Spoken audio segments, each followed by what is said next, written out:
I want to bring in now Texas State Senator Roland Gutierrez. The Uvalde school shooting was in his district.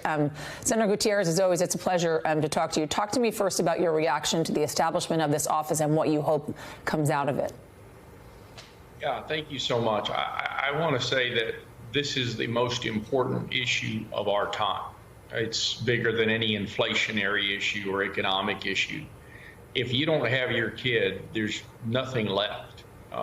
We obviously experienced what happened in Uvalde, Texas. I had to sue the government to get access to the information and eventually signed a non-disclosure agreement where I got a 2 terabyte hard drive the size of your cell phone, hundreds of hours of video footage. I've seen children with literally no face, just gone. Carnage like you've never seen, worst horror movie you've ever seen in your life. I think parents, Democrats and Republicans across this country need to have a real conversation with themselves as to what's important. Today, the president's steps are absolutely a continued step in the right direction. We have much work to do, but we have to get people like Ted Cruz and others to see the light of day on this thing and understand that this is people's lives, it's children's lives, and we must do the right thing in this space.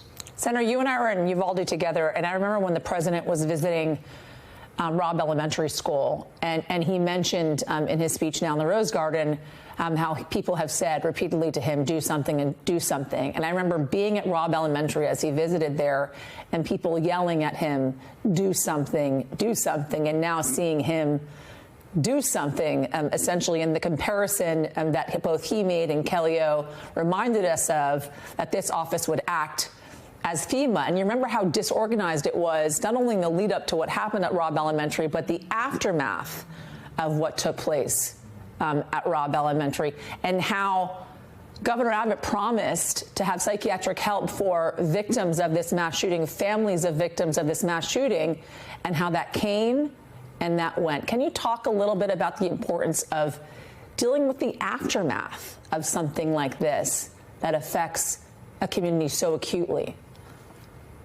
Absolutely. I mean, here in Texas, sadly, we have a governor like Greg Abbott that paid short thrift to Uvalde, Texas, gave a chunk of money to the local Republican district attorney to try to administer mental health. The fact is, there's so many people that had to go to the big city in San Antonio to administer their own mental health. There's so many kids out there that still are affected. This isn't something that you take an aspirin and it just goes away. The images, the horror, the town itself, it will be affected forever. Certainly, I've talked to Senator Murphy about this in the past as to what's happened over in the Sandy Hook community. In Uvalde, these parents that have become my friends, they will be affected for the rest of their lives. You don't just get over this. It is certainly something that you get through. But I have to impart on the public of the United States that I've seen hundreds of hours of this body cam footage. Right. And I've seen what this AR-15 can do. We must have an assault weapons ban. These guns have no place in our culture.